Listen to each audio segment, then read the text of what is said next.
Hello? We're here. Here we go.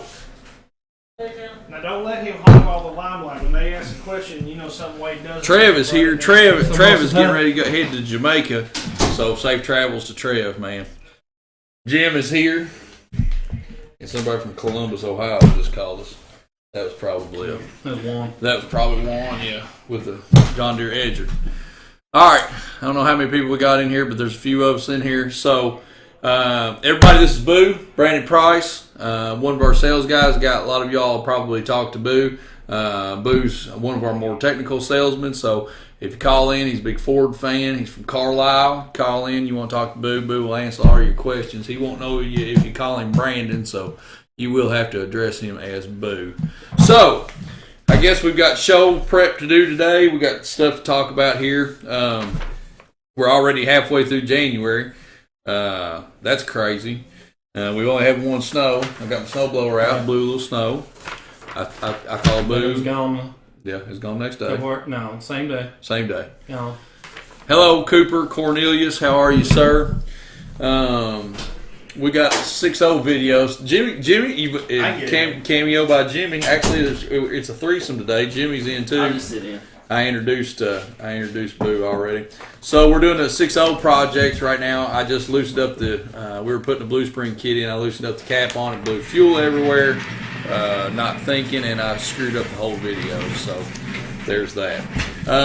Eric Werner. Eric's got a question. So he says, just got a Fast 95 from you guys. Water separator filter didn't have a drain on the bottom. Did they change the design?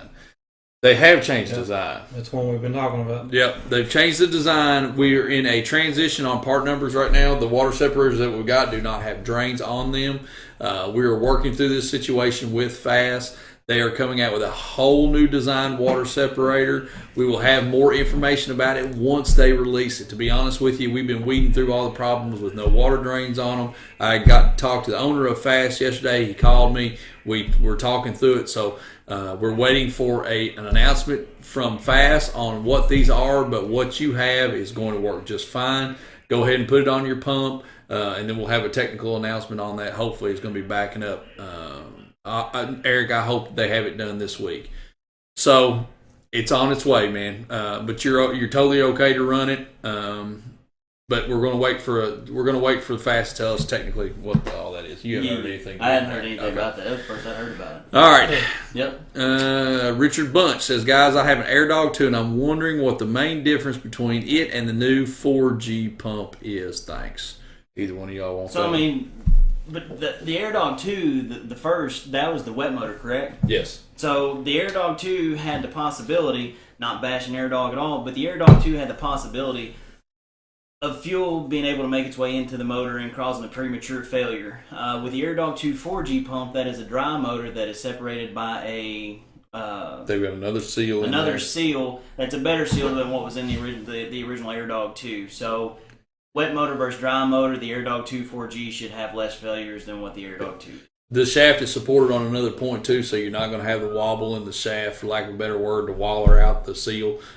So more support on the shaft. You should be in good shape there.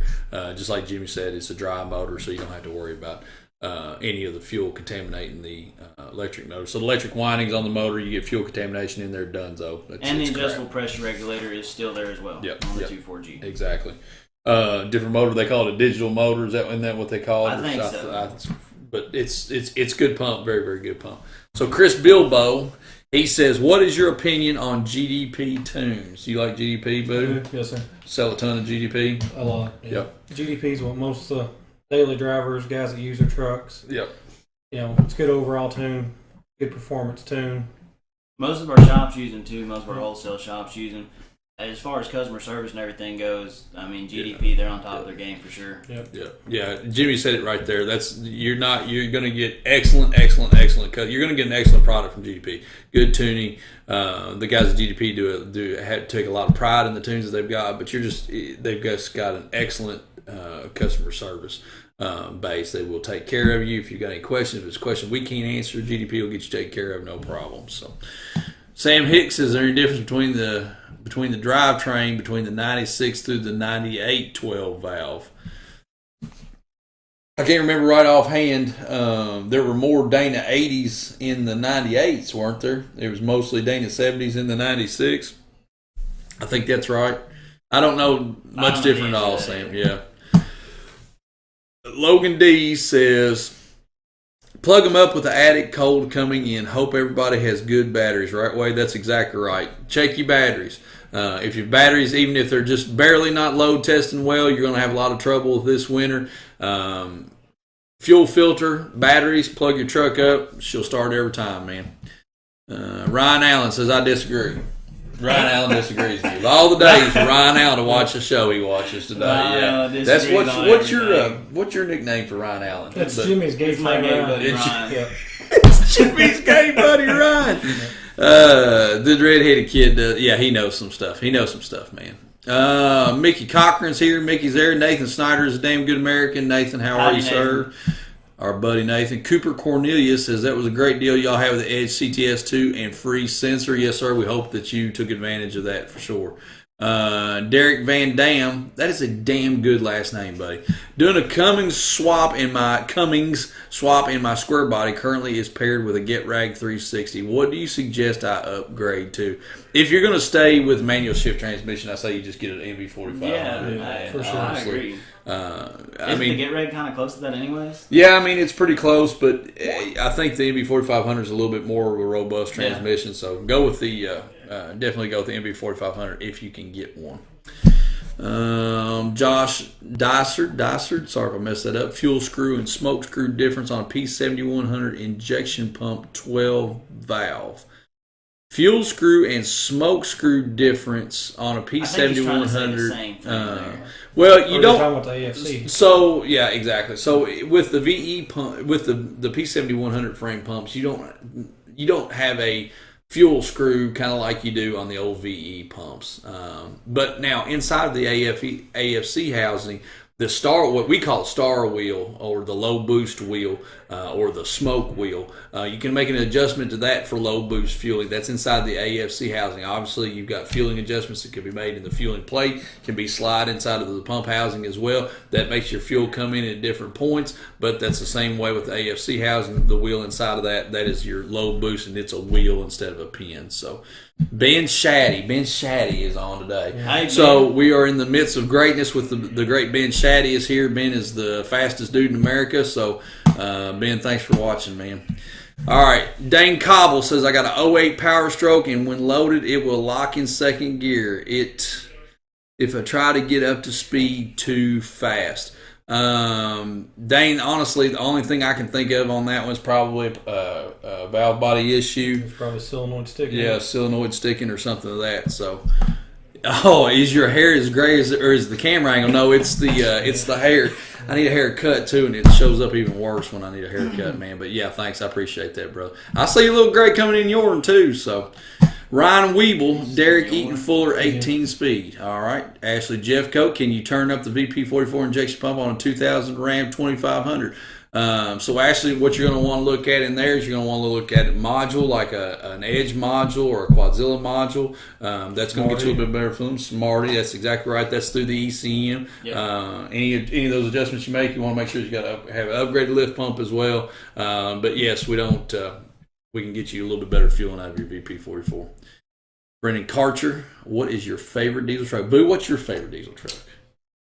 Mine would probably be an OBS 7.3. OBS 7.3? Really? Okay. All right. What about you, Jim? I'm going to stick with my 06, dude. My 5.9. I've got to stay tried and true to it. Yeah. I love that thing. I'll drive whatever's running in my driveway. Which is a bunch of options. Yeah. So your wife's car. Yeah, my wife's car, basically, which is a Ford. Can I stack a tuner on top of a Banks Auto Mine? Carl, we honestly, man, we really don't try to give you tuning or give you advice on stacking modules on top of programmers. One of them is it's just not the way, man. If you want more power, you need to look at different platforms. If you can tune with EFI Live, or if you've got a truck that supports EasyLink or something like that. If you're looking for more horsepower, you need to just go a different route instead of trying to stack on it. Okay. Ryan Allen's got some jokes. All right. So Logan D says, figured out what was wrong with mine. Had finally ordered crank sensor coming before my truck would start. Parts house, no good for sure. Yes, crank sensor, $98.99 trucks will give you a hard start problem for sure. Derek, you're very welcome. Adrian Garrett says, best 6.0 power stroke injectors and go. Yeah, I am struggling today. It depends, Adrian. It depends on what you're wanting to do. If you're wanting to go back with OE, pick up Ford Motorcraft. You're getting 2-year warranty with Ford Motorcraft. We're going to have the 6.0 injectors on the website from Ford pretty soon. If you're wanting to go with a remanufacturer, we carry lots of good products in that. D-Tech GB is really good. Bostech does a good injector. Bostech's actually got 3 different levels of injectors. What else would you recommend to a guy that's going in and changing his injectors out? If you're preventive maintenance type stuff. If you're going to go ahead and do the injectors, yes, you might want to do cups. If you're there, that's a big job, but cups is a good thing. If you go through, seal up all of the cups, that's just one less thing that you've got to worry about down the road. I suggest regulated return, to be honest with you. Regulated return is going to keep positive fuel pressure at the injector. Especially if you go a bigger injector. That's right. You're going to have less injector failures that way too. Increase your filtration. Pick up fast. Pick up an air dog, something of that nature. Keep contaminants away from the injectors. If you're already in air deep, you might as well replace the oil cooler. Yeah, you're in there that deep, do the oil cooler. Yeah. So your oil supply and your cleanliness of your oil is just as important on a 6.0 injector as the fuel quality is too. So always remember that. Use the right oil filters with your 6.0s. Make sure that you change them on a regular basis. You want to make sure that you've got good supply pressure to the injector. So a lot of different things there. If you're looking for a performance injector, there's a whole plethora of different performance injectors out there. It depends on what turbo setup you're wanting to go with. So, all right, talked a lot on that, man. Mansell is here. Mansell is a damn good American, and Josh Wesley is a good American too. Cody Frank, what's the best year for the 6.7 Power Stroke? They're all pretty good years, aren't they? That's totally right down your alley, dog. Yeah. What do you drive? Yours a 15, 14, 13? Yeah. I was wrong. Which one had the upgrade? Like the 15, 17? 15 through 16, yeah. 15 up, get the better turbo. Yeah. I mean, I might say that one would be better. Yeah, for sure. Or the 17s because of the body. Look at Adam. Wade prefers the term platinum. Platinum your ass. Let's go. All right. Ryan Brown says best tuning for 6.0. Out of the box tuning SCT is really, really good stuff. Edge has got good tuning too. A lot of people don't talk about edge tuning as far as when you're talking 6.0s because everybody's SCT, and SCT is good tuning. Edge does good stuff. The Evolution is one of our best sellers for the 6.0s. Super Chips has also got good tunes as well. So a couple of good options there for you. My wife is here. Hello, smoking hot wife. Sterling Harper. Sterling, I texted you yesterday. Need you to call me back. You don't call nobody back. You didn't call me back? Sterling. Are you assholes making... I think these assholes are making faces back here. Anyway. Kevin Schaefer's here. Kevin is a damn good man. You busy later? No, absolutely. And I'm coming home early tonight. I have an 06 Cummins and the trans will go into overdrive when it's warm. When it's cold, it goes in it. I'm going to say probably not. What's wrong? Governor pressure solenoid? Yeah, well, and also temperature. The transmission temperature, you're not going to get overdrive as quickly on a cold trans as you are on a hot trans. So it may just be during the warm-up. If you're only seeing during the wintertime, it's going to be trans. Also a good thing, you want to make sure that you're checking all your pressures, you're getting correct line pressure. So change your filter if it needs it, man. Do a flush on the transmission. It'd probably go a long way to helping you. Hello, Wade Moody. How are you, sir? There's another famous, really fast dude. Wade Moody is here. Wade is one of the fastest dudes in America, too. Nikki and Aaron Eaton, what are your thoughts on the Ford 6.7 typewriter tick? Man, me and you talked about it the other day. Yeah. All right. Been running the Power Shots section eliminator in mine. Every time I change the oil, it seems to quieten it down just a little bit. It's still there. I don't know that there is something you can do to get away from the tick after freshly changing oil. Yeah, I mean, it's there. It's there. It's there when you change oil. A lot more pronounced. It is what it is. It's not hurting anything. You're not having valve train issues. And I know. I see him. Jake Hansen says, what are your thoughts on the LML Duramax getting oil in the coolant? Upper radiator hose is not even ever getting hard at all. Could it be the oil cooler? It's fully deleted fleece CP3 conversion PPEI tune. If you're not getting pressure in the on the upper radiator hose, man, pressure in the coolant tank, I'm going to say you probably got an oil cooler that's bad. I hadn't heard a lot of that on hadn't LMS. But yeah, I would say that's probably where you're at. You've got more oil pressure than you do coolant pressure, so the oil is going to go to the coolant. Yeah, I'm going to say your coolant, man. James Hubbard, can we all agree that duck season should be extended into February? Yes, we can all agree on that for sure. Tyler Carter, how about a 0459 Cummins that's overcharging near at 14.8 volts at an idle? New alternator and red top Optima batteries. That's a pretty common thing. I think it winds up leading back into ECM because the regulator is usually in the ECM. If you're worried about it, Tyler, I'm pretty sure that you can get an external regulator for the alternator and get away from that. You also want to make sure that you keep that you check that too. A lot of times the cluster is showing you 14 or 15 volts. That's not an accurate reading. You go back out and check it with a voltmeter, and it's right there at 14.2. So normal voltage. Yeah, gosh damn, it's really Words are hard. Oh, Sterling, did he rebuttal? You never called me back, son. I don't think you called me in a long time. Wade Moody, PPEI tuning for the win. Yes, sir. PPEI is a sponsor of Wade. We carry PPEI here at the shop. Very, very good stuff. Be glad to get it for you. Andy, Danny, do all diesel shops have the same office? Because all these guys are missing is turbo pieces everywhere. I don't think I don't have any turbo pieces in here, do I? No, I don't think. Yeah, wait, shit. There's some in that box. Yeah, sure? There's some in that You box. can see that box. Sorry, man. Yeah, see, hell, you don't call Zach Peters back either, Sterling. Robert Warshman says, okay, so standard 6.0 injector pressure. I don't know what he's saying there. Sean Almeida. Hello, Sean. Long time no talk. What would cause an 0560 to blow white smoke after a long rise? Looks like it's going through a regen, but obviously it's got no DPF and it's deleted, studded with gaskets. Sean, honestly, man, if it's fueling side, you might want to take a look at the injectors. If you're losing coolant, the truck's consuming coolant, you might be looking at a head gasket there, or man. Cracked head. Or a cracked head. Yep. Hope you're doing well, Sean. Haven't talked to you in a long time. Jacob Raymond said 02 Dodge Cummins with a fast frame mounted. I want to put a new fuel line and fittings on. What do I need? Jacob, if you just want to replace all the fast lines, you can call us. We can get you the hose and the fittings, no problem. If you want the stock Cummins fittings, we can get that for you as well, man. No problem. Need a new injection for 0659. Not going to hot rod it, just towing and around town. Light horsepower, 50 horsepower, 15% over injectors. We carry industrial injection, DDP, S&S. We carry a plethora of different. All those are all good injectors. BD's good stuff too. Give us a call. We can totally talk you through it, man. Wade Moody says, when Wade Moody says big stuff on the way, bro, that pretty much means that Wade Moody's rail is probably going to take flight down the track. So we look forward to it, man.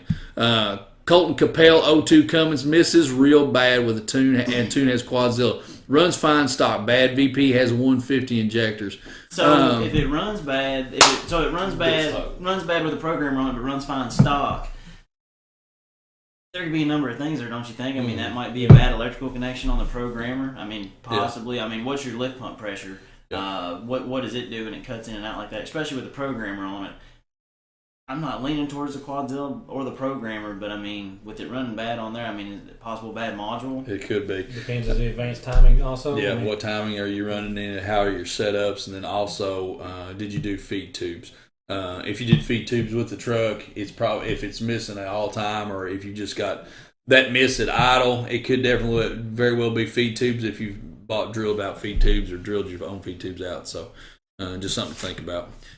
06 C4500 Kodiak, this is you, Jimmy. I ain't gonna answer more questions. I'm making you take them all. 4x4 crew, got a brake light, ABS light on. Any ideas? I have no idea on that. Oh, shit. Could just be a wheel speed sensor. It wheel speed sensor, yeah. For sure. Yeah. I don't know exactly what the rationality in deuce and a half stuff, so Kodiaks and Top Kicks 2.5 ton stuff. I don't know what the rationality is for tripping ABS or a brake light. Most of the time on a light duty truck, on a 3/4 and a ton truck, you're looking at a wheel speed sensor most of the time. That's what I would look at for sure. All right. You ever seen a Banks six gun on a Duramax? Yes, sir. We sell Banks. We've seen quite a few of them. Yeah. Jake Leakins says, I got an 0360 with stage 2 turbo. If I run 170 at 5 over whatever stock nozzles, is it the same to run it on the stock fuel system for a bit? Safe. Sorry. I would definitely make sure that you do regulated return. Yeah, for sure. For sure. You do regulated return, man, on stock injectors. You're going to have better performance. You're going to have, it's going to be safer for your injectors, on and on and on. What time is it, boys? We're close. Holden Harris. No, Andy Decker. Andy Decker says, got a $95 2500 5-speed truck. I've had to replace carrier bearing and drive shaft 3 times within 6 months. What would be making it go out so much? You've got a drive shaft out of balance. Drive shaft out of balance. Yep. So getting into that problem, could axle wrap have anything to do with it if he's towing a lot? Yeah. Flexing a little bit, maybe? Yeah. I guess it's exactly right. Or it could be, bad transmission mount also. Andy, if you're running around doing burnouts everywhere you go, that could possibly be a problem. If you're like Frenchie, who works here, if you drive like Frenchie does, that could be it. I'm gonna say drive shaft out of balance. Yeah. Jimmy's right. I forgot about the transmission mount. Transmission mounts are known to go out on quite a bit. Mm-hmm. That can translate through. So there you are. Holden Harris, what are the best things to do to a stock LMM? Do you all have a package deal if I buy all in a bundle? I have around $1,000 cash, and my 08 has EFI Live, full 5-inch exhaust. You need this, and this. We're your guys. Yeah, calls. Hold. Can't talk about it on here, but give us a call. We'll be glad to help you. Aaron Hayes, best aftermarket clutch for a 2011 Cummins. We sell 2 clutches and 2 clutches only. We sell South Bend and Valera here. Both of them are excellent companies. Both of them are excellent clutches. Depends on what you do with your truck. If you have got a tuner on the truck, most people do in 6-7 trucks. You got a tuner on the truck, you're hot rodding it, running around town, I would suggest you probably go with street dual disc. I think it's going to give you better longevity. If you've got a light tune on the truck, it's just got some emissions work done on it, could get away with a single. So you give us a call. We'll be glad to talk you through it. Get you talk through it. Ryan Out says he feels like his comments are getting passed up. Ryan, we apologize if you feel that way. We're not trying to discriminate for overly tall guys. Ryan Warsman, I see ICP pressure. That must be right. Regular ICP pressure. Well, Robert, at what point do you want to know what your ICP pressure should be? Sage Peterson. Hello, Sage. How are you, sir? Jake Henson, forgot to add on my LML, oil in the coolant. I had the head gaskets done 8K miles ago, billed for $8,000, had low coolant light come on, taking it to the shop last night. Don't want to be doing head gaskets again. Jake, if you've got a lot of stuff done to your truck performance-wise, you could totally have gotten another head gasket. Don't know what was done to your truck when the head gasket was done as well. If they didn't true up the heads, if it didn't send the heads off and have the heads checked, you can still have a head out of true. There could be a lot of different things going on there, man. Don't know a whole lot about your truck, but if you've got a bigger turbo, this could be, and the installation could be part of the problem too, man. Why does the 68 RFE have a bad rep? Justin, I'll be honest with you, the 68 RFE, when builders first started getting around the 68 RFE to crack them open and see the size of the clutches that are in them with what the trucks do in today's market, I think it was a little bit of a disappointment for trans builders. They've overcome that over the years. A lot of cross leaks. That's right. A lot of research has been done on it. Shaft. We at one time transmission builders just went with up in the line pressure and thought that would hold. Now found there's been so many more things that thermal valve ATS has got out on the market. It came out a couple of weeks ago. They found so many more different areas of cross leak inside the valve body, shafts breaking. Yep, shaft breaking. Cases breaking. The case braces. So a lot of different stuff goes into the 68 RFE. It is an expensive transmission to fix, but people have spent a lot of money on this stuff, getting the 68 RFEs right. So we're a whole lot better place than we were 2 years ago, for sure. Recommended gearboxes for an LBZ Duramax.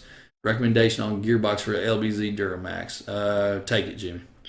I don't think that we've got anything I don't know gearbox-wise. anybody's out there. We did have Borgeson, but I don't think that they ever offered anything. I don't think for either Duramax offered one. I don't stuff. think so either. What is the best intake elbow for an 03 Cummins? We sell a ton of those as well. S&B is a really, really good one. S&B, AFE, Banks, yeah, so they're all BD. good. All good. Ian Alt says, what would you say is causing a pulsing when set speed on O2 Cummins stock? Just replace the injection pump. Also stock. When you set the speed, what's he mean, like cruise? Yeah, set and cruise. Cruise ran by vacuum on those trucks? Yeah, it's run by vacuum. First thing I would say is if you've got a speed sensor that are giving you problems, you could have a map sensor cutting out. You could have a VP44 that's cutting out PSG that's starting to give you fits. That's just a couple of them. I don't know exactly what it is. I'd have to ride in the truck and see it. If you've got a monitor inside the truck where you can look at it, you want to make sure that you're getting RPM from the ECM and also from the injection pump, so make sure that those RPMs are matching up and neither one of those are falling away. Jimmy's right, it could be a vacuum problem. Also, go ahead and get a scanner on truck to pull codes because, that kind of problem might not trip a check engine light on the dash, but it might set a code in the ECM. Yep. So, that would tell you a whole lot more, too. Exactly. Howard Fritz, 99 Ram, 24 valve diesel, has hard starting when hot. Have good lift pump pressure. Also running an edge tuner. Howard, so we get this question a lot. What is good lift pump pressure? If you've got, let's say the aftermarket lift pump, the one you get at O'Reilly's, we call it a sideways pump. It's an Aerotech pump. Not to bash on those guys, but we notice that those pumps overpressurize VP44 and it'll cause the timing advanced solenoid not to move properly in the bore, so it's going to give you a hard start. How do you test that theory? You test that theory by taking the power away from the lift pump. If you kill the power to the lift pump, okay, so let's say you drive your truck all day and you shut off, and if you were to go to start it back at that very moment that it would hard start on you. Roll underneath the truck, kill the power to the lift pump, and jump in the truck and start it. If it starts, which I'll bet you good money that it will, as soon as it starts, you shut it off immediately. Shut it off immediately, then you've identified what your problem is. You've got an overpressurization in the pump. You've got to address that. A couple different ways you can do it: by air dog, fast, any of these pumps, higher flow, a little bit less pressure, should fix what you've got. Also, if you don't want to do that, if you want to keep the setup that you've got, that's okay too. You need to go to your dealership and get the most current flash for your truck. The most current flash from Dodge, which will go through Global. A lot of guys don't use Global anymore, so you might have to hunt for a shop to get it. A new flash for that truck is going to kill the power to the lift pump during the cranking cycle. No power to the lift pump while you're cranking on the truck, that should let the truck start. So those things should get you up and running, man. Doran Taylor wants to know how much wood could a woodchuck chuck if a woodchuck could chuck wood. And as bad as I'm having a time today, we're talking, I can't believe I pulled that shit off. All right. So, Colton, I lost your question. I apologize, man. Thanks, Frank, to help me fix my Speedo 03 Dodge 2500 12 valve 5-speed 4x4. Anyone help me fix my Speedo 03 Dodge 2500 12 valve 5-speed 4x4. Swapped, man. Swapped it. Alex, I don't know what you've got going on, man. Rationality for trucks should be the same regardless of what motor's in it. Rear end, doesn't it? Yeah. I think so. 03, right? I think so. Patrick Craig, thanks. You are welcome. Duran Taylor, no. You done right It's that? ABS. No, it's sure? not. No, You it's sure? your rear end. You're right. Duran Taylor, how much wood could, while we're done that, yeah. Colton Capella, missing high RPMs, not really a miss, more like a rev limiter, bounce off, happens at like 2,500 or so. Colton, I missed your original question, man. I apologize, brother. But here's the good thing, Colton. You win the bottle of Standine because I didn't get your question. Power shot. You get the power shot, not the Standine. Russ Sales is here. Russ is my neighbor. Russ is a fine man. Alex Ayers is here. He's a good dude. Katie Warwick says 99 Dodge Cummins. The brakes will lock up, then it dies. Starts right back up. Katie, I would say more than likely that again is an ABS sensor. We find that a lot. They're either going to just as soon as you touch the brake, they'll throw you through the windshield. ABS sensor, I would attack that first. I don't know for sure that's going to be right, but that's what we see most of the time. Four-wheel drive burnouts. Hell yes. Yep. Absolutely. Wade, thank you very much, man. It was cool to have you here. Enjoyed talking with you. Everybody, guys, you see Wade here. He's one of the top drag racers in the country. Drives a diesel rail. Amazing. If you can go somewhere and see Wade run that rail, he came to our show in Winchester with us. Great to have him. Good to see you. Gosh, I can't talk today. Caleb Deal, damn nation. Caleb Deal got a 2003 Dodge 2500 with MV5600. Just wondering what I will have to do what I will have to do to get high idle on my truck. Caleb Deal. So if you know anybody that has a Smarty, Yep. you can flash that truck with a Smarty, just put a tune on it and pull it right back off, and that will enable the high idle. Yeah. And if not, get you a stick about this long. Right against the seat, works like a charm. Yeah, Austin, I don't. Jimmy's right there. His name's not Austin. Sorry, Caleb. Jimmy's right there. I don't suggest doing that, switching between trucks. Yeah, but if you can get Smartest, get it. Yeah. What we find is now that Smartest is not as switchable between the trucks. So there you go. 084 lines, P-Pump 24 valve, wanting to go to 13 mil in the future. What do I need? 093 lines. I would suggest going to 093s. Yes, Amy Smith says Big Smoke Diesel says, hey, hello, Big Smoke Diesel. One of our best B2B customers. Jimmy takes care of them. Thank you for your business. That's Bubba. Oh, that Dave Bubba, does. Big Smoke. Yep, there you go. All right.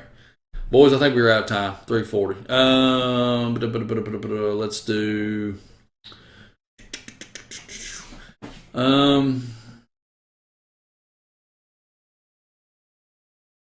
James Anderson. James, we're going to do yours. I'm in college and I want to buy a diesel. What is best to build but on affordable parts? 6.0. You think so? Really? 6.0. So I'm going to argue that. You can buy it cheap, man. You can buy it cheap, but the parts are kind of expensive. My argument would be for a 12 valve or 24 valve VP truck. But they're so expensive. You can buy 6.0 cheaper than you can a... But now that Facebook Marketplaces came up, you can find cheap 12 valve. Well, 12 valves not so much, but you can find cheap VP trucks. You found one for $5,000. That's right true. down the road. That's true. I'm going to say LB7 Duramaxes. LB7 Duramaxes, a lot of these trucks are getting up there in mileage now, 200,000 and 300,000 miles. You can get the trucks pretty affordably. Most all EFI Live tuners right now, you can get a 500 horsepower file with them. That's less than $1,000 on most of those tuners. 500 horsepower on one of those trucks. If you're in college, you're young, you're just getting started, a lot of fun. You're gonna have it. You're gonna have to show off now. You're gonna have a good time. Son. You're gonna get the women with this crap. Now I'm not gonna beat around the bush about this. If you do this, you get 500 horsepower Duramax. I promise you, your women intake will go up substantially. I mean, it's gonna go way up. Do that. Get an LB7 or get a 24 valve or a 12 valve. That's a cool truck too. Yeah. Boo's right. I don't know why he wants you to get a 6.0, but he's right. You can pick up 6.0s for if you very cheap. cheap. The only thing that I would say good about a 6.0, if you got a 6.0 and you worked on it, coming out of it in the end experience, you will know so much. You will be so sharp. Absolutely. That's the only good thing I will say about that. You're going to work on LB7s too because you're going to have to change an injector every other day.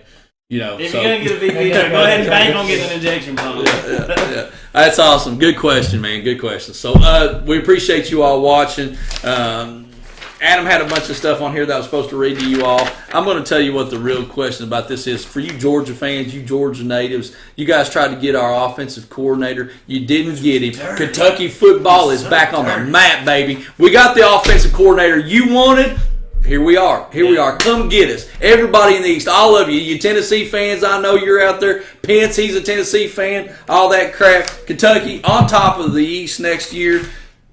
That's it. That's it. All there is to it. Thank you all for watching. My buddy, what was his name? I think Caleb was the kid's name. You got the power shot. Colton, you got the power shot. Thank you all for watching today. Thank you to Boo and Jimmy, my good friends, except for Boo. Boo argues with me all the time. But you all have a good weekend. Thank you for watching. Bye. Thanks, Wade, and thanks, Ben Shaddy, for coming in. Thank you for everybody.